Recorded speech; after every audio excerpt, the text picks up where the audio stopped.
जय हिंद मेरे प्यारे साथियों। मैं Ram Kumar genius coaching centre के ऑनलाइन प्लेटफॉर्म लाखा पर आपका तहे दिल से स्वागत करता हूं। आज मैं दिल्ली सल्तनत में एक सेकंड क्लास लेके आया हूं। मैंने कुतुबुद्दीन ऐबक कल करा दिया था भली भांति से, और आज मैं उसका नेक्स्ट पार्ट लेके आया हूं जिसमें मैं कराने वाला हूं आपको दूसरा राजा जिसका नाम है आराम शाह। तो बगैर देरी करे हुए मैं चलता हूं क्लास पे। तो मेरे भाई ए मैंने करा दिया था। अब मैं बात करता हूं बी राजा। इसको बी पॉइंट डाल लो या दूसरे राजा की बात कर लो, ठीक है।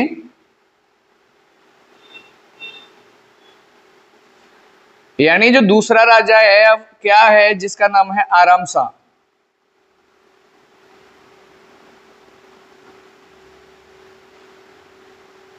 आराम शाह जो सेकंड राजा बना कुतुबुद्दीन ऐबक का, ये क्या था मेरे भाई? पुत्र था। मैं एक बात आपको बताना चाहूं कि ये कुतुबुद्दीन ऐबक का क्या था मेरे भाई? पुत्र था। ये ऐबक का क्या था?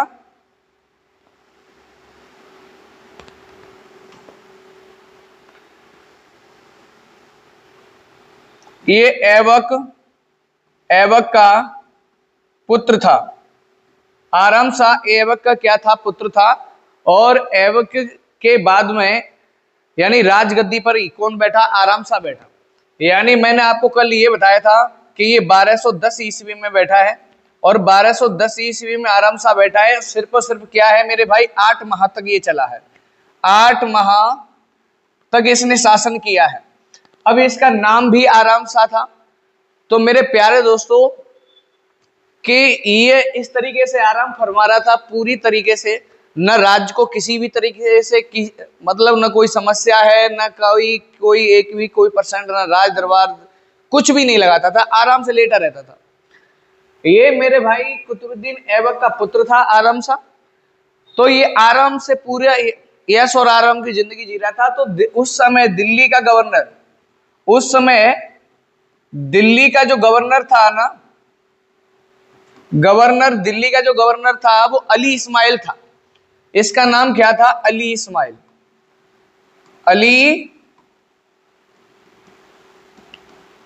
अली इस्माइल नाम था, जो दिल्ली का आराम शाह के समय गवर्नर था। तो मेरे भाई ये जो गवर्नर था इससे नाराज था कि भाई ये तो राज में इस तरीके से किसी का आक्रमण करवा देगा, ना इसे कोई सुरक्षा से मतलब है, ना किसी की समस्या से मतलब है। वो तो अपनी ऐश और आराम की जिंदगी जी रहा है। तो भाई इल्तुतमिश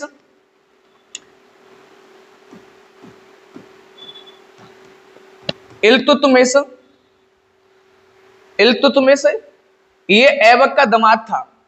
तो उस समय इल्तुतमिश जो था ना, वो बरेली का गवर्नर था। इल्तुतमिश उस समय बरेली का क्या था भाई? गवर्नर था। मैं एक बात बता दूं कि आराम शाह सिर्फ और सिर्फ 8 माह के लिए रहा। कुतुबुद्दीन ऐबक के बाद बैठा राजगद्दी पर, और ये उसका पुत्र था। तो ये ना देखा भारी कुछ भी नहीं करता था। उस समय दिल्ली में गवर्नर था जिसका नाम था अली इस्माइल। और अली इस्माइल जो था ना, तो उसने इससे नाराज होकर के यानी इल्तुतमिश को एक पत्र लिखा, और पत्र में ये लिखा कि मेरे भाई तुम्हारे जो साले साहब है, ये इसका साला था, आराम शाह था ना वो, यानी इसका इल्तुतमिश का क्या था? साला था। तो उसने पत्र लिखा अली इस्माइल ने इल्तुतमिश के लिए कि ये तुम्हारे साले साहब है ना, आराम से लेटे रहते हैं, किसी भी समय किसी का भी आक्रमण भी हो सकता है। और उस समय मंगोलों का आक्रमण बहुत ज्यादा चलता था। तो किसी भी समय कुछ भी घटना घटित हो सकती है, इन्हें आराम से फुर्सत ही नहीं है।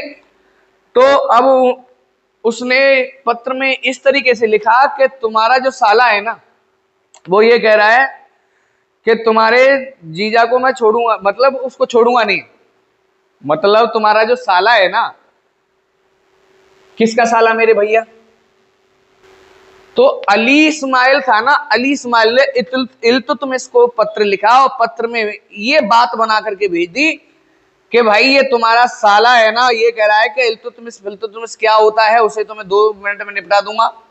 पहले तो उसने एक पत्र लिख के भेजा, तब बताया कि भाई तुम्हारा साला आराम से लेटा रहता है। तो उसने कही चलो ठीक है, मुझे कोई मतलब नहीं है, मैं तो अपने यहाँ मस्त हूँ। ठीक है, बरेली में बहुत मस्त हूँ, मुझे कोई मतलब नहीं है, करेंगे वो करते रहे। फिर बन गई कि ऐसे काम नहीं चलेगा। अली इस्माइल ने कहा कि भाई ऐसे नहीं काम चलेगा। उसने पत्र फिर लिखा और पत्र में ये लिख दिया कि तुम्हारे जो साले साहब है ना, आराम साहब, वो ये कह रहे हैं कि इल्तुतमिश को 2 मिनट में निपटा दूंगा मैं। इल्तुतमिश है क्या मेरे लिए? और इधर जाकर के आराम शाह से कह दिया, किसने? आराम शाह से ही कह दिया अली इस्माइल ने कि भाई तेरे जीजा जी आ रहे हैं पूरे मैं सामान के लिए, कह रहे हैं कि राजगद्दी छिनाऊंगा, आराम से लेटा रहता है, पड़ा रहता है।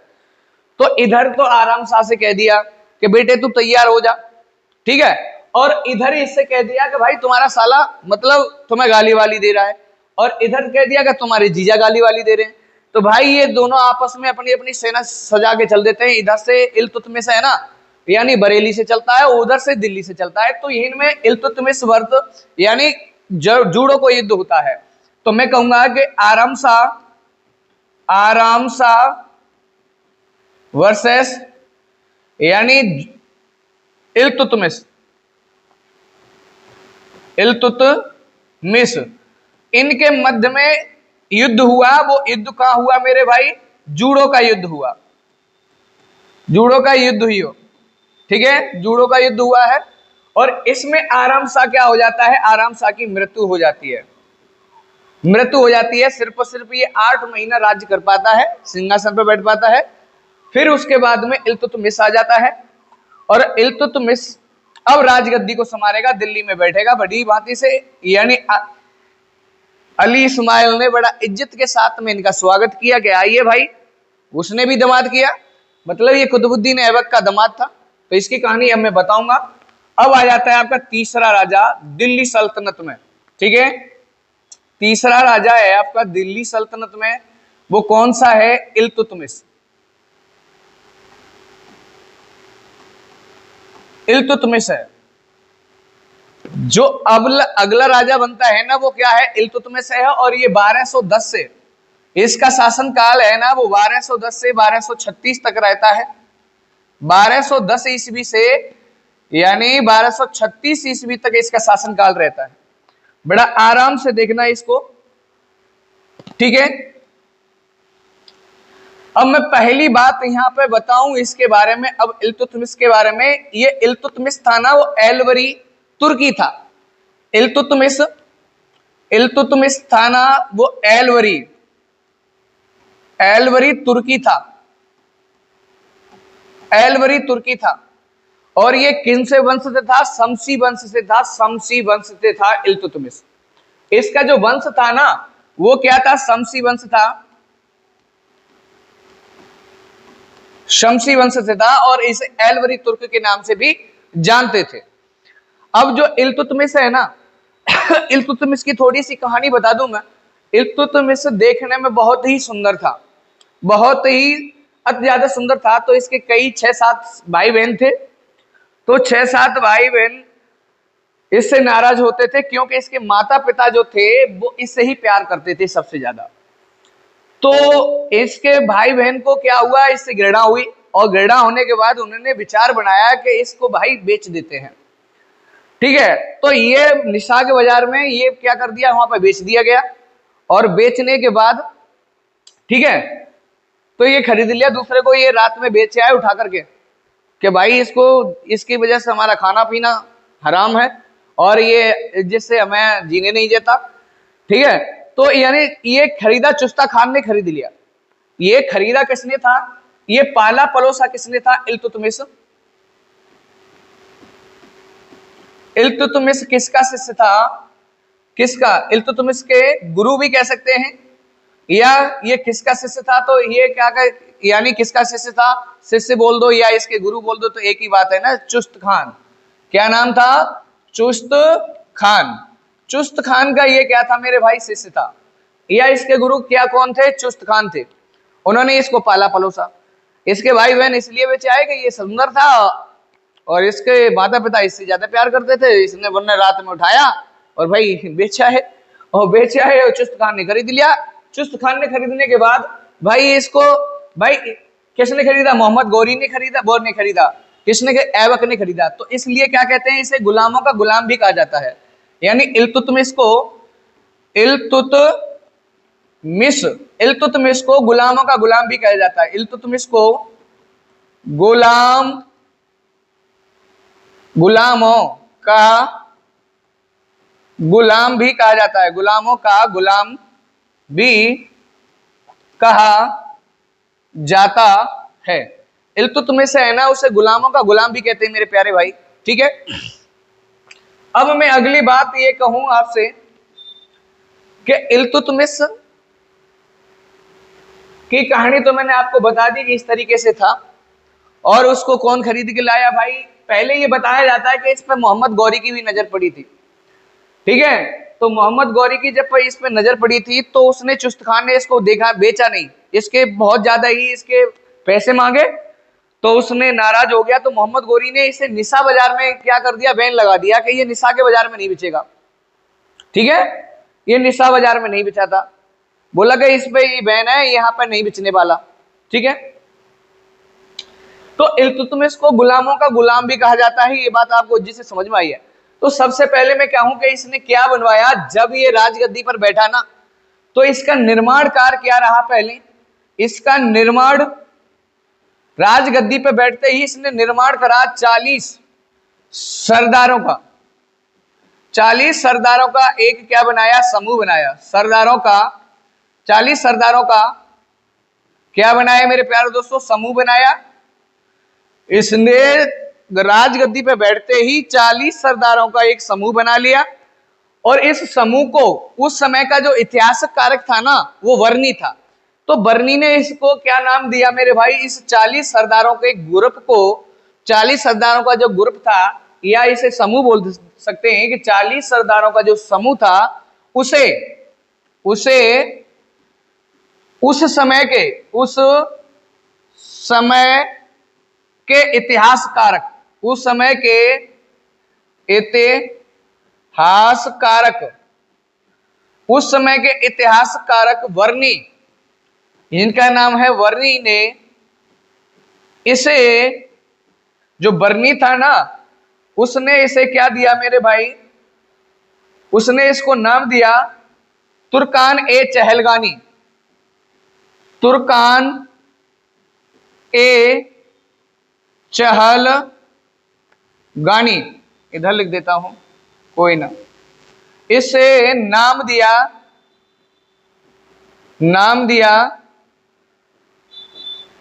तुर्कान ए चहलगानी। इसने राजगद्दी पर बैठते ही एक भाई, ये इस तरीके से कह सकते हैं कि 40 सरदारों का एक ग्रुप बनाया, और ग्रुप को वर्णी ने नाम दे दिया तुर्कान ए चहलगानी के नाम से इसको जाना गया। और इसी का एक पार्ट एक सदस्य होता है जिसे हम बलबन के नाम से जानते हैं, यहीं से उभरेगा और बहुत ही डेंजर राजा बनेगा, ठीक है। यानी कहे तो दिल्ली सल्तनत में बहुत खूनखार राजा बनेगा, ठीक है। तो उसकी चर्चा आगे करेंगे हम।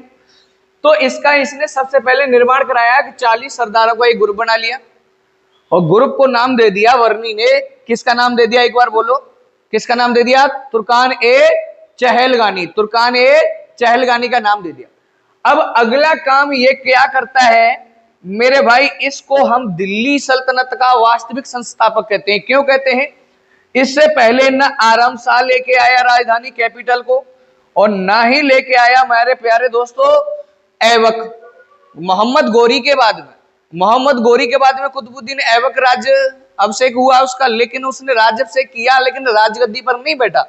वो अपने आप को क्या कहता था, सिपह सालार कहता था, ठीक है, कि मैं सुल्तान नहीं हूं, और उसने अपने आप को कभी सुल्तान की उपाधि दी ही नहीं।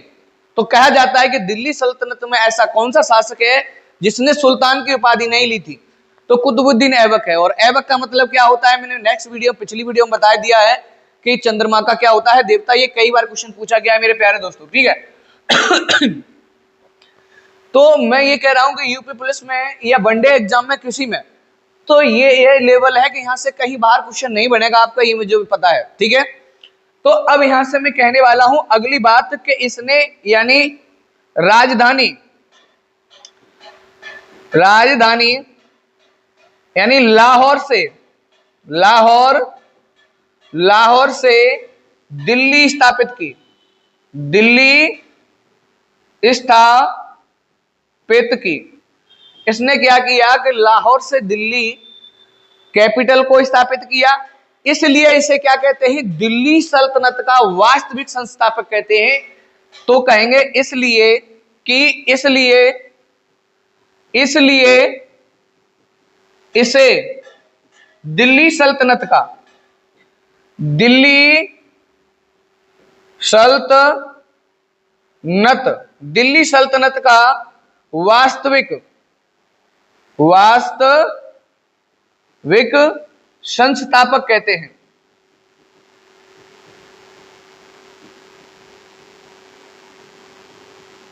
तो मैंने अभी तक आपको क्या बताया कि आराम शाह था ना, आराम से लेटा रहता था। तो उस समय दिल्ली का गवर्नर था जिसका नाम था अली इस्माइल। अली इस्माइल ने इसके करतूतों को देख करके ये कहा, इल्तुतमिश को पत्र लिखा कि भाई तुम्हारे जो यानी साले साहब हैं आराम से लेटे रहते हैं, वो राज्य में कोई मतलब देखाबारी कुछ करते नहीं है। तो इल्तुतमिश ने जवाब दिया कि भाई करने दो जो करना है सो। तो यानी अली इस्माइल ने कहा कि ऐसे काम नहीं चलने वाला। उसने दोबारा पत्र लिखा, दोबारा पत्र में ये कह दिया कि मेरे भाई ये जो तुम्हारे साले साहब हैं वो युद्ध लड़ने के लिए तुमसे आ रहे हैं और कह रहे हैं कि मैं देखूंगा उसको, इल्तुतमिश फिर क्या है उसको तो 2 मिनट में उड़ा दूंगा। तो यानी इल्तुतमिश से तो उसकी बात कह दी और आराम शाह से कह दी कि तेरे जीजा आ रहे हैं भाई साहब युद्ध लड़ने के लिए, सेना वेना तैयार करके चला जा। तो भाई वो गवर्नर था उस समय, तो उसने कम सेना भेजी कि भाई कहीं इसको तो निपटा नहीं है, निपटा देंगे। तो यानी उस समय जीडो का युद्ध होता है और आराम शाह को निपटा देता है। निपटाने के बाद में आपका 1210 में इल्तुतमिश बनता है, जो रहता है आपका 1236 तक। अब 1236 तक इल्तुतमिश रहता है तो पहला काम क्या करता है कि यानी मैं पहली एक बात बता दूं कि यहाँ पे ये इल्तुतमिश था वो यानी एलवरी तुर्की था, यानी ये किम से वंश था, शमसी वंश से था इल्तुतमिश। यानी ये इसके गुरु कौन थे, चुस्तक यानी चुस्त खान थे, ठीक है। तो उन्होंने ये खरीदा था, ये घर वालों ने इसको बेच दिया था क्योंकि मेरे भाई कि ये बहुत सुंदर था। तो इसके बहन भाई इससे जलते थे कि क्योंकि इसके माता पिता इसकी सेवा पानी करते थे बढ़िया तरीके से। उन्हें कि इसको बेटाइए हटाइए, तो रात में उठा ले गए चारपाई से, आराम से बेचे आए इसको। तो किसने खरीदा, इसने चुस्ता खान ने खरीदा, इसने पाला पड़ोसा बढ़िया हुनर सिखाया। उसके बाद इसे मोहम्मद गोरी ने खरीद लिया। तो ये मोहम्मद गोरी का भाई गुलामों का गुलाम भी है और उसका दामाद भी कहलाता है। इल्तुतमिश को गुलामों का गुलाम भी कहते हैं, गुलाम का गुलाम भी कहते हैं। और ये यानी ऐबक का क्या है मेरे भाई, दामाद भी है।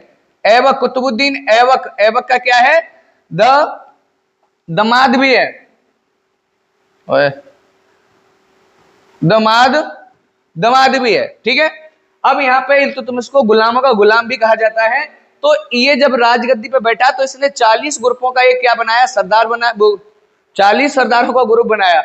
तो 40 सरदारों का ग्रुप बनाया, इसको वर्नी ने नाम दे दिया तुर्कान ए चहलगानी। इसको बलवन ही नष्ट करेगा जाके आके, क्योंकि यहीं से उत्पन्न हुआ था। तो इस पद को क्या कर देगा, वो नष्ट कर देगा।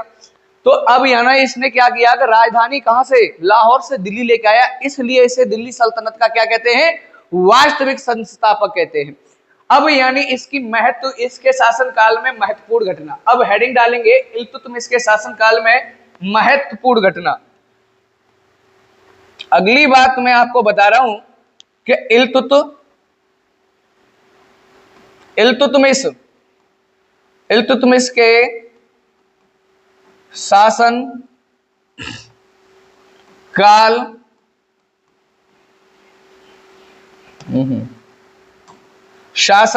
में महत्वपूर्ण घटना।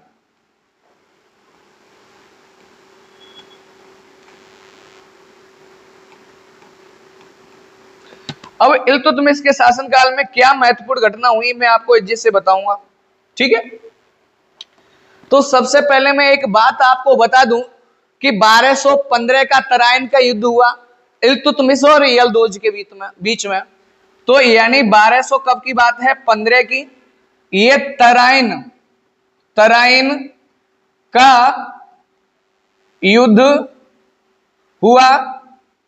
तराइन का जो युद्ध हुआ ना, तराइन का जो युद्ध हुआ वो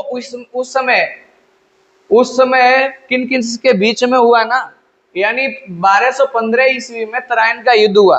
तराइन का वो युद्ध नहीं, मतलब तराइन की जगह थी, वहां पे युद्ध हुआ। तो किन किन के बीच में हुआ? यानी यलदोज, यलदोज, यलदोज वर्सेस इल्तुतमिश, और जिसमें इल्तुतमिश विजय हुआ। यलदोज को इसने क्या कर दिया? हरा दिया।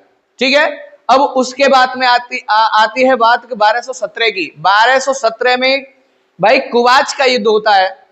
ठीक है, कुवाच का युद्ध हुआ है।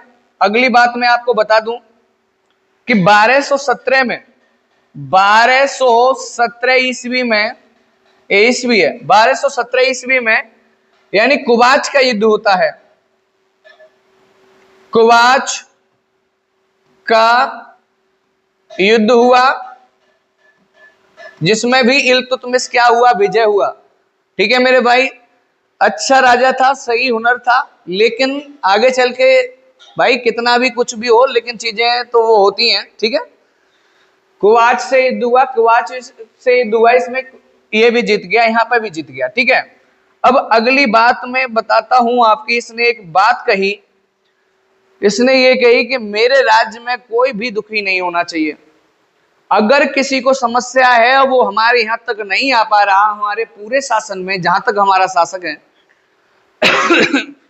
तो हमारी पूरी सीमा में कोई दुखी नहीं होना चाहिए। तो इसने आगरा में न्याय का घंटा लगाया, और जिसको भी न्याय चाहिए, जिसको न्याय ना मिल रहा हो, रेड कपड़े मतलब लाल कपड़े पहन करके उस घंटे को बजाएगा, तो उस घंटे को भाई सुनने के बाद में उसको न्याय दिलाया जाएगा, उसकी समस्याएं सुनी जाएंगी।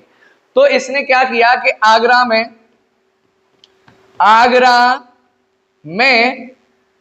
न्याय का घंटा लगाया। अब देखो, यानी न्याय की जो मतलब जंजीर यानी घंटी, उसमें जंजीर बजी होती है, वो घंटी होती है। तो मतलब यानी आगरा में न्याय का जिसने घंटा लगाया, जंजीर किसने लगाई थी पता है? वो जहांगीर की अलग की बात है, लेकिन घंटा की बात आए तो कौन सा है? इल्तुतमिश की बात होगी। ठीक है, ये बात यहां तक आपको इज्जत से समझ में आई है कि नहीं आई? अब जिसको भी न्याय चाहिए होता था ना, अब जिसको भी न्याय चाहिए होता था तो वो क्या करता था कि भाई रेड कपड़े पहने और घंटा बजाता था। तो ये काम कौन करेगा? रजिया सुल्तान करेगी। उसको न्याय चाहिए, वो इसके बेटे से परेशान हो जाएगी, और माँ बेटे का क्या चलेगा? शासन चलेगा वहां पे भी। तो वहां पे भी दिक्कत आएंगे। तो मैं अभी जिससे आपको बताऊंगा, कोई टेंशन लेने वाली बात नहीं है। तो मैं अगली बात आपसे कहने वाला हूं, मैं अगली बात आपसे ये कह रहा हूं कि इसने एकता प्रथा को चलाया। एकता प्रथा को चालू किया, एकता प्रथा को चालू किया। अब जो एकता प्रथा थी ना, उसको इसने क्या कर दिया? चालू कर दिया। अब मैं कह रहा हूं कि उत्तर भारत में इससे पहले भी तो एकता प्रथा चली थी। तो मैं एक बात करूं कि इसे खत्म कौन करेगा? अलाउद्दीन खिलजी करेगा। लेकिन मैं एक बात कह रहा हूं कि यानी उत्तर भारत में एकता प्रथा की शुरुआत किसने की थी? यानी इससे पहले एकता प्रथा को चालू किया, और इससे पहले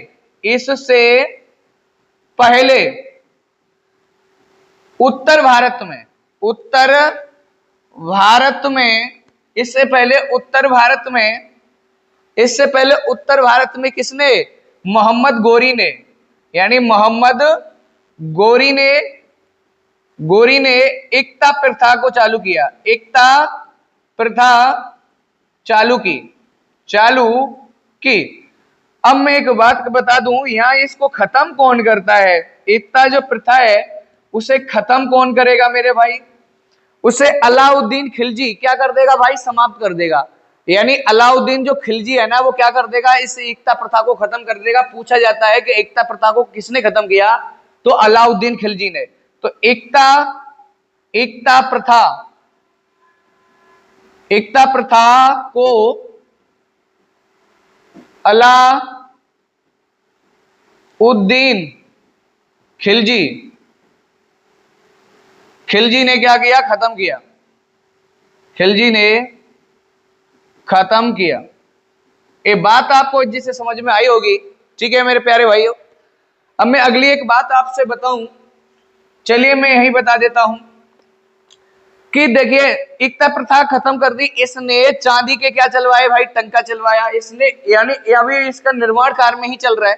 मैंने यहाँ आपको क्या बताया है, मैंने आपको यहाँ ऊपर यही तो बताया है कि इसके निर्माण क्या क्या रहे, इसने क्या क्या किया है इसके, यानी अब उसके बाद में हाँ ये हेडिंग है कि मतलब इल्तुतमिश के शासनकाल में जो महत्वपूर्ण घटना हुई। ठीक है,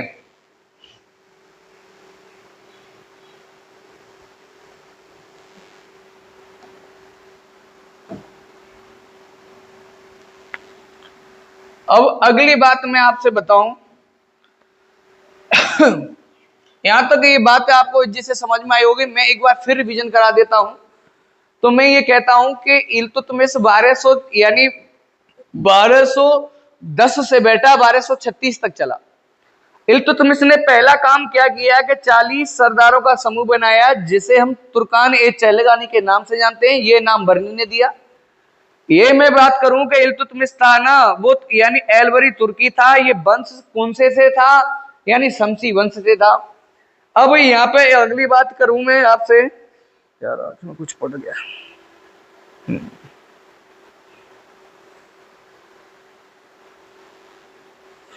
तो अब यानी इसे गुलामों का गुलाम भी कहते हैं। एक बार वीडियो को पुनः देख लेंगे तो सारा चीज रिवीजन हो जाएगी। यहाँ पर थोड़ा सा समय ज्यादा हो जाता है इसलिए मैं ठीक है क्षमा चाहता हूं। तो अगली बात मैं कहूं कि इसने क्या चांदी के सिक्के चलवाए, सिक्का चलवाए जिसे हम टंका के नाम से जानते हैं। इसने चांदी के सिक्के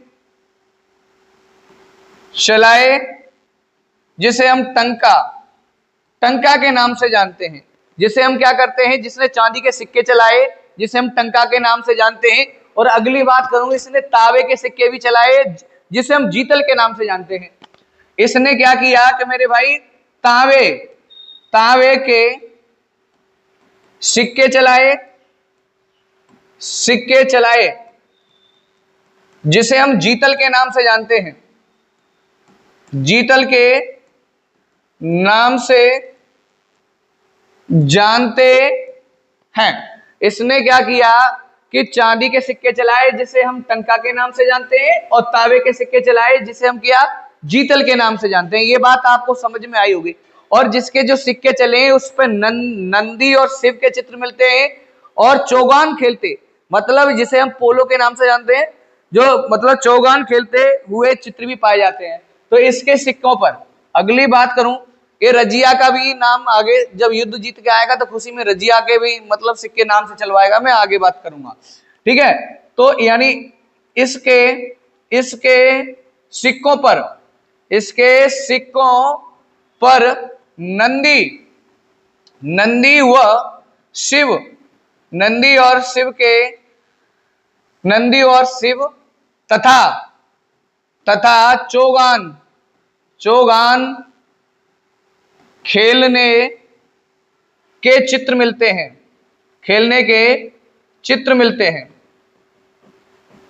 चित्र मिलते हैं।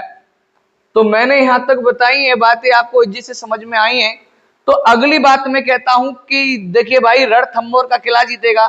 तो मैं बात कर रहा हूं कि अगली के 1226 ईस्वी में, कब की बात है कि 1226 ईस्वी में ये रणथंभौर का किला जीतता है। 1226 ईस्वी में, ओ भाई 1226 ईस्वी में ये क्या करता है, रणथंभौर का किला जीतता है। रणथंभौर का किला जीता है तो उसकी खुशी में आता है, ठीक है। और रणथंभौर का किला जीतने के बाद में, ठीक है, इसने 1236 ईस्वी में 26 ईस्वी में रणथंभौर का किला जीता था और इसके बाद 1232 ईस्वी में ग्वालियर का किला जीता था। और इसी खुशी के में इसने बलबन को खरीदा था। इसी युद्ध में क्या किया था, बलबन को खरीदा था। तो मैं अगली बात बताने वाला हूं कि 1232 ईस्वी में 1232 ईस्वी में ग्वालियर, यार पानी पिलाओ थोड़ा सा यार, जीभ थोड़ा गड़बड़ कर रही है वो भाई मस्त। 1200 यानी 32 ईस्वी में ग्वालियर का किला जीता। और इसी युद्ध में इसने क्या किया, इसी युद्ध में बलबन को खरीदा था, बलबन को खरीदा। और ये बलबन को खरीदा, और बलबन को खरीदने के बाद इसने 40 सरदारों का जो ग्रुप बनाया था उसका ये क्या बना दिया, सदस्य बना दिया। भाई यहीं से ये चीज है आगे चल के खतरनाक पैदा करने वाला है, ठीक है। और अब मैं एक बात बता दूं यहाँ, यानी ग्वालियर का किला जो जीता था, इसी खुशी में इसने ग्वालियर के किले जीतने की खुशी में, यानी ग्वालियर का किला जीता, इसी खुशी में इसने क्या किया, जो सिक्के चलाए उस पर रजिया सुल्तान का क्या नाम लिखवाया। जो सिक्के चलाए थे उस पर रजिया सुल्तान का क्या चलाया, नाम चलाया। यानी सिक्कों पर रजिया रजिया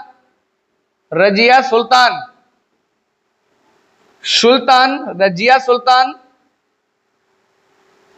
का नाम खुदवाया, रजिया सुल्तान का नाम खुदवाया। ये यानी ग्वालियर किला जीता है 1236 ईस्वी में, 32 ईस्वी में। और इसी में इसने बलबन को खरीदा, और इसी खुशी में इसने क्या कर दिया, रजिया सुल्तान के नाम के सिक्के चला दिए। अब यानी अगली बात यहाँ पे ये आती है, इसका बेटा योग्य था नसरुद्दीन। इसका बेटा बहुत ही योग्य था। अगर इसका सपना यही था कि मैं नसरुद्दीन को क्या बनाऊंगा मेरे भाई, राजा बनाऊंगा। नसरुद्दीन को इसका राजा बनाने का पूरा यानी सपना था, और वो किसी बीमारी के कारण वो हो गया, निपट गया। तो सबसे पहला मकबरा जो बनवाया है, इसने अपने बेटे का मकबरा बनवाया है, इसलिए इसे क्या कहते हैं, मकबरे का पापा कहा जाता है।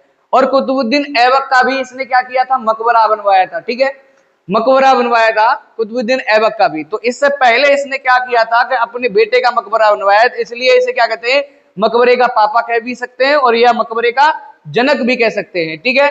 तो इसके नसरुद्दीन महमूद की याद में यानी इसने क्या किया था, मकबरा बनवाया था। और यानी इसे हम गढ़ी का मकबरे के नाम से भी जानते हैं, गढ़ी के मकबरे के नाम से भी जानते हैं। तो मैं क्या बोला आपसे कि इस अपने बेटे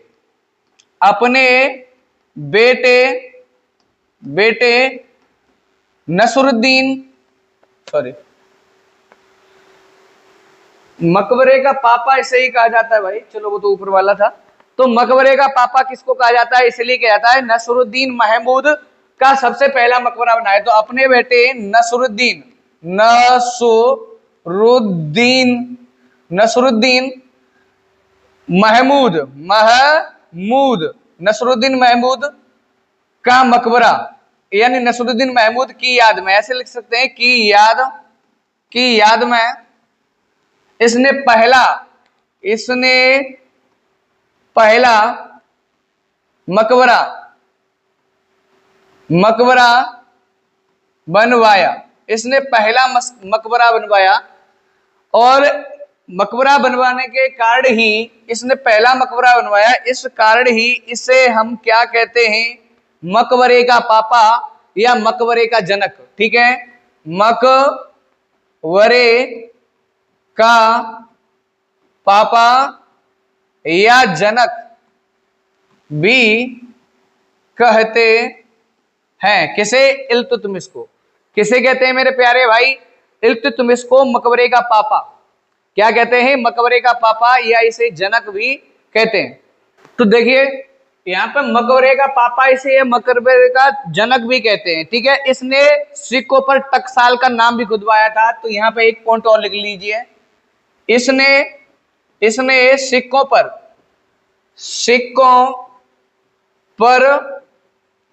टकसाल का नाम भी खुदवाया था। इसने सिक्कों पर क्या किया था भाई, टकसाल का नाम भी खुदवाया था। इल्तुतमिश ने अपना मकबरा खुद बनवाया, और इसकी मृत्यु 1236 में और 1236 में होती है, उससे पहले ये क्या कर लेता है, अपना मकबरा बनवाता है। तो मैं यहां लिखूंगा इल्तुतमिश ने, किसने मेरे भाई, इल्तुतमिश ने अपना मकबरा, इल्तुतमिश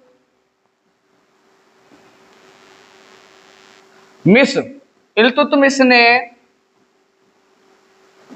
अपना मकबरा मृत्यु से पहले स्वयं, मृत्यु से पहले स्वयं 1236 में, यानी इस मृत्यु से पहले स्वयं बनवाया। अब यानी इल्तुतमिश की जो मृत्यु सॉरी इल्तुतमिश की जो मृत्यु होती है, इल्तुतमिश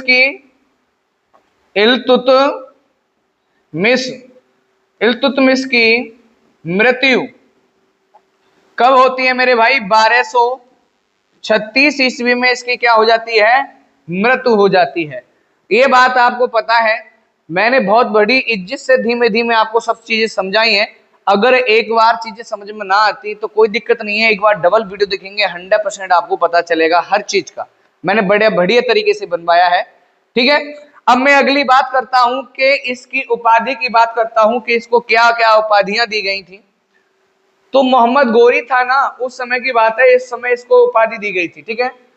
तो सबसे पहले मैं देखिए, चीजें ये होती है कि माई अगर मेहनत करता है ना बच्चा, वो लगन से सब चीजें देखता है, और जो मेहनत नहीं करता तो भाई यहाँ यूट्यूब है, यूट्यूब पे अच्छे से अच्छा टैलेंट है और चीजें बहुत ज्यादा है, तो उसमें एकत्रित नहीं रहता। जब बच्चा पैसा देता है तो वहां एक तरह से मतलब उसका रुकना एक निश्चित हो जाता है, नहीं तो ऐसे उंगली चलती रहती है उसकी, तो ठीक है।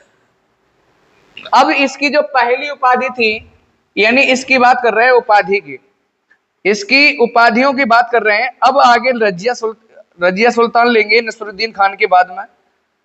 चलिए, इसकी जो फर्स्ट उपाधि थी ना, उपाधि किसने दी थी मेरे भाई, मोहम्मद गोरी ने दी थी। किसने दी थी, मोहम्मद गोरी ने दी। तो यानी पहले मतलब इस तरीके उपाधियों का अंत हुआ है ना, आर्टिकल 18 कहता है क्या उपाधियों का अंत है, ठीक है।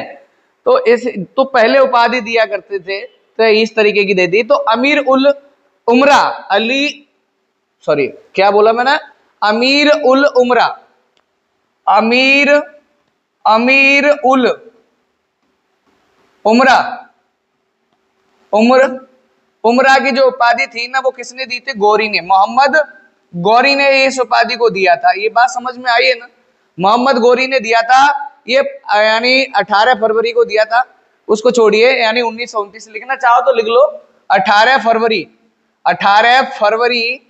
यानी 1229, 1900 का भाई ध्यान रखना, ये 1900 बहुत ज्यादा निकल जाता है, ठीक है। यानी यहाँ पे इसको उपाधि मिलती है। और बगदाद के खलीफा ने इसे सुल्तान यानी आजम की उपाधि को दिया था। यानी बगदाद के खलीफा ने, बगदाद ऐसे मतलब, अब जो मैं पहले लिख रहा हूं चाहे बाद में, तो मैंने इसका पहले लिख देता हूं, कोई दिक्कत नहीं। सुल्तान आजम उपाधि पहले लिख रहा हूं, तो सुल्तान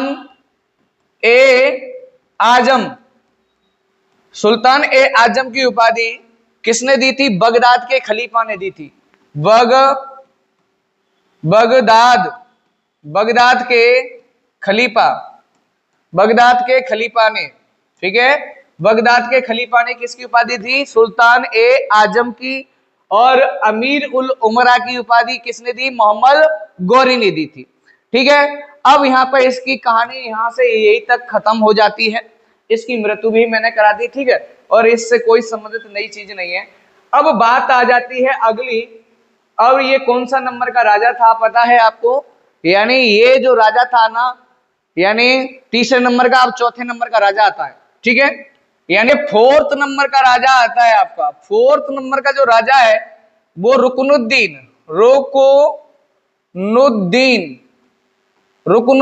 4th नंबर का जो राजा है रुकनुद्दीन फिरोज रुकनुद्दीन फिरोज शनाब, क्या है, इल्तुतमिश, शनाब है इसकी इल्तुतमिश। रुकनुद्दीन फिरोज अगला राजा बनता है, और यहां इसकी मां तथा इस की मां यानी तुर्कानी, वो इसलिए ही तो कहते हैं कि भाई ये शाह तुर्कानी थी, इसकी मां शाह तुर्कानी। अब यहाँ पे इसकी मां और बेटा राज्य कर रहे थे मेरे भाई, तो पूरी जनता इनसे क्या थी, खौफनाक थी। ये आराम शाह से भी अलग है, यास्ता आराम से बढ़िया तरीके से मुजरा वगैरह कराता था, बढ़िया मस्त तरीके से। और इसे तो बिल्कुल आराम शाह तो भी घूमे आता था, तो इसे तो कोई मतलब ही नहीं था, और जनता भी इससे बहुत दुखी थी। अगर किसी ने ये कह दिया कि भाई इस तरीके से इसने किया है तो उसका प्रमाणित नहीं लेना, चलो इसको सूली चढ़ाइए, तो इसका बहुत ज्यादा भ्रष्टाचार था, तो जनता भी इसके खिलाफ थी। इतना ज्यादा भ्रष्टाचार भी नहीं था, मतलब ये देख रेख स्वयं ये भी नहीं करता था। तो रजिया सुल्तान इससे क्या थी भाई, ये कहती थी कि इस तरीके से शासन नहीं होना चाहिए। उस समय का इतिहासकार ये कहता है बर्नी कि रजिया में सरोपरे गुण थे, अगर रजिया में एक ही गुण खराब था, अगर रजिया यानी लेडीज ना होती, यानी आदमी होती, पुरुष होती, तो मेरे भाई वो यानी दिल्ली डायनेस्टी में सबसे अधिक राज्य करने वाली मानी जाती, बहुत संपन्न व्यक्ति थी, मतलब दिमाग अच्छा था। उस समय की बात है जिस समय इसने लाज प्रथा को बंद किया था। लाज प्रथा आज तो बंद ही है एक समाज से, मतलब ये मतलब सही से बोलो, इज्जत से बोलो, लाज यहां तक कर लो, गलत सलत बोलो तो ठीक नहीं है ना। तो इतनी सोच उसकी वहां पे थी, उस समय की बात है, ठीक है। तो यानी तो रजिया सुल्तान जाती है, और रजिया सुल्तान आगरा जाती है रेड कपड़े पहन करके, और न्याय का घंटा बजाती है, और जनप्रतिनिधि यानी वो करती है हर जनता के पास में भी जाती है, वो कहती है जनता उसके पक्ष में हो जाती है पूरी तरह से। तो आराम शाह को क्या कर दिया जाता है, हटा दिया जाता है, राजगद्दी पर किसको बैठाया जाता है, रजिया सुल्तान को बैठाया जाता है, ठीक है। तो रजिया सुल्तान 1236 से 1240 तक चलती है। अब ये 5वें नंबर का राजा आ जाता है दिल्ली डायनेस्टी में। इसके शासन में ऐसी कोई महत्वपूर्ण घटना नहीं है जो आपको पूछी जाए एग्जाम के रूप में, जो जितना पूछा जाता है वो मैंने आपको करा दिया, लिखा दिया है, इससे कोई दिक्कत लेने की जरूरत नहीं है, ठीक है मेरे प्यारे भाई। तो मैं अगली बात करता हूं रजिया सुल्तान की। रजिया सुल्ताना भी नाम से जानते हैं, रजिया सुल्ताना। ये 1236 ईस्वी से मेरे प्यारे दोस्तों 1240 ईस्वी तक ये शासन करती है। रजिया सुल्तान है 1236 ईस्वी से 1240 ईस्वी तक शासन काल करती है। अब यहां पर एक इसकी भी कहानी बता दूं, इसका भी सिपह सालार था ना, उसके सिपह सालार के उसमें संबंध में इसके भी प्रेम प्रसंग की अफवाहें समझो, या उस समय की, तो उस समय का इतिहासकार कहता है कि इसका जो सिपह सालार था उसके साथ इसके प्रेम प्रसंग रहे। तो यानी प्रेम प्रसंग होने के कारण, यानी चलो उस बात को छोड़िए, ये एग्जाम के वो नहीं है। तो मैं पहले ये बात करता हूं कि यानी रजिया क्या थी भाई, पूरी तरह से योग्य थी, लेकिन उसमें वो क्या कारण था कि वो क्या थी, स्त्री थी। रजिया योग्य थी, लेकिन यहां पर पहली बात मैं लिख दूं, रजिया क्या थी मेरे भाई, रजिया यानी शासन करने के लिए, रजिया शासन के लिए पूर्ण योग्य थी, पूर्ण योग्य थी, लेकिन स्त्री होने के कारण, यानी लेकिन स्त्री थी, इसलिए लोग इसका बाद में क्या करेंगे, अपवाद करेंगे।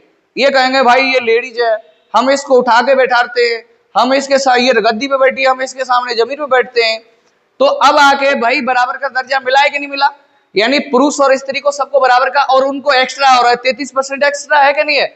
लेकिन ये सोच किसने रखी थी भाई, रजिया ने रखी थी वहां उस समय। कब की बात है मेरे भाई, 1236 की बात है। 1236 में इसको लेके आई, तो सबसे पहले बैठते ही बैठते राजगद्दी पे इसने क्या किया कि यानी लाज प्रथा, इसने क्या किया भाई रजिया ने, यानी जो पर्दा, ये लाज प्रथा कह दो या पर्दा प्रथा, यानी लाज प्रथा, यानी लाज या पर्दा प्रथा को बंद किया, बंद किया। रजिया ने पहले क्या किया कि जो लाज प्रथा और प्रजा यानी पर्दा प्रथा को भी नाम से जान सकते हैं, इसने सबसे पहले आकर के क्या कर दिया, उसको बंद कर दिया। ठीक है, तो अब यानी इसने क्या चालू कर दिया, इसकी जगह यानी लाज प्रथा को बंद करने के बाद इसने कुल्हा, जिसे टोपी पहनते हैं, शुरू करना चालू कर दिया। तो इसने कुल्हा, कुल्हा जिसे हम किस नाम, जिसे टोपी, सिर पर टोपी पहनना, सिर पर टोपी, टोपी पहनना चालू किया। अब घूंघट में तो काम चलेगा नहीं, तो इसने क्या कर दिया कि यानी कुल्हा चालू कर दिया। वो कुल्हा में क्या कर दिया कि भाई ये टोपी लगाना चालू कर दिया। अब याकूत खान रजिया का भाई इसमें जोड़ा भी बताया जाता है, प्रेम प्रसंग बताया जाता है। तो इसका जो याकूत खान था, रजिया का सिपह सालार भी कह सकते हैं। रजिया का जो सिपह यानी आमिर याकुर था, सॉरी आमिर घोड़े की देख रेख करने वाला, अस्तबल की, यानी सिपह सालार तो क्या होता है, सेनापति के रूप में आ गया। तो मैं कह रहा हूं कि रजिया यानी मैं कहूंगा आकूत खान, याकूत खान, याकूत खान यानी अमीर ए क्या था भाई, याकूत खान ना जो घोड़ों की देखरेख करने वाला था, यानी अमीर ए आखुर, अमीर ए आखुर, अमीर ए आखुर क्या होता है, घोड़ों की देखरेख करने वाला होता है, यानी अस्तबल का प्रमुख, अस्तबल का प्रमुख भी किन, या सीधी सी लिख दो, इस बात को रहने दो, इसको लिख दो घोड़ों की देखरेख करने वाला, घोड़ों की देख रेख करने वाला था। ये शकल का भी बहुत काला था, हमसे भी ज्यादा काला था। तो इसका इससे प्रेम प्रसंग बताया गया है। ठीक है रजिया से पहला विद्रोह भटिंडा के सुल्तान ने किया। रजिया यानी इसका विद्रोह रजिया का किया कि भाई लेडी जो होकर के राजगद्दी यानी दिल्ली डायनेस्टी को संभाल रही है, और इस भाई हमें तो क्या होना चाहिए, शर्म आनी चाहिए। तो उस समय भटिंडा का जो भाई क्या था यानी गवर्नर था, तो उससे इसकी क्या हो जाती है, झपट होती है। तो रजिया का पहला विद्रोह भटिंडा के अल्तुनिया से हुआ। तो मैं कहूंगा कि भटिंडा का उस समय यानी रजिया का पहला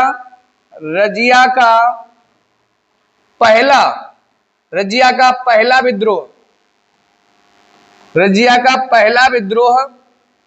का पहला विद्रोह भटिंडा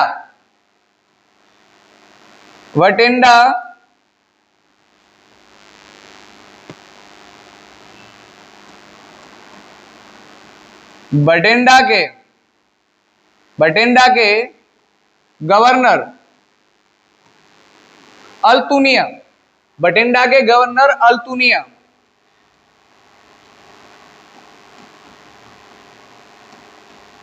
अल्तुनिया ने किया।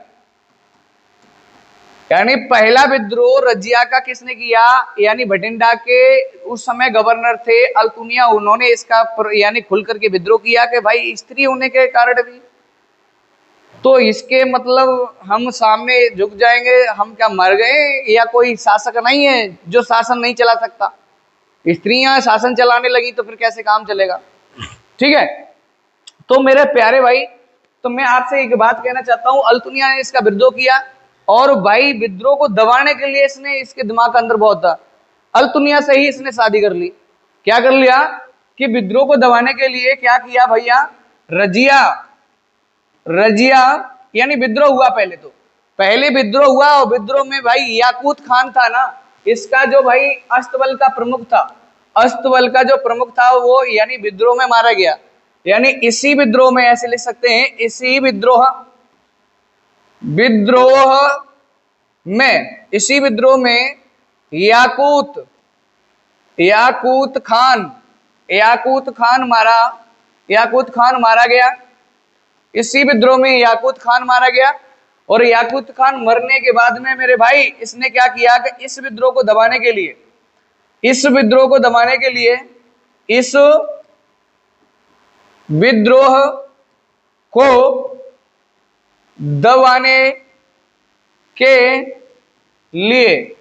इस विद्रोह को दबाने के लिए इसने क्या किया भाई, अल्तुनिया से ही शादी कर ली। किससे कर ली? दबाने के लिए अल्तुनिया से ही शादी कर ली। भाई दिमाग तो था कि भाई ये मेरा विरोध कर रहा है, तो मैं क्या करूं, इसी से शादी कर लूं। जब ये मेरा पति हो जाएगा तो मेरा खुद का विरोध करेगा, मेरा सहयोग करेगा। तो ठीक है, उसका सहयोग करने लगा। ठीक है, तो अगली बात यहां पे मैं कहने वाला हूं आपसे, कि जब रजिया सुल्तान जब वापस आ रही थी, यानी कैथल के पास डाकुओं ने घेर लिया इसको, रजिया सुल्तान को, यानी रजिया वापस आते समय,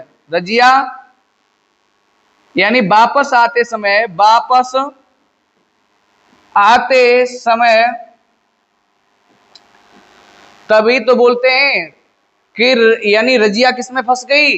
गुंडों में फंस गई। भाई हम छोटे थे तो हम तो रसिया गुंडों में समझते थे कि रसिया गुंडों में फंस गई, नहीं, रजिया गुंडों में फंसी है। तो कैथल के पास, किसके आते समय?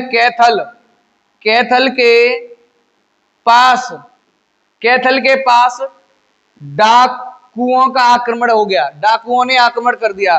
तो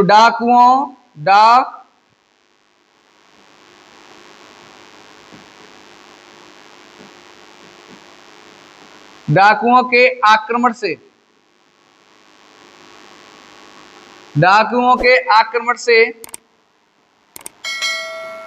1240 ईस्वी में इसकी मृत्यु हो जाती है। यहां तक आपको, जिससे मैंने आपको समझाया है, और यहां से क्या भाई आगे का सिस्टम नेक्स्ट वीडियो में कहा जाएगा। तो मैं कहता हूं जय हिंद, जय भारत। मिलते हैं नेक्स्ट वीडियो में नए जोश और नए सोच के साथ।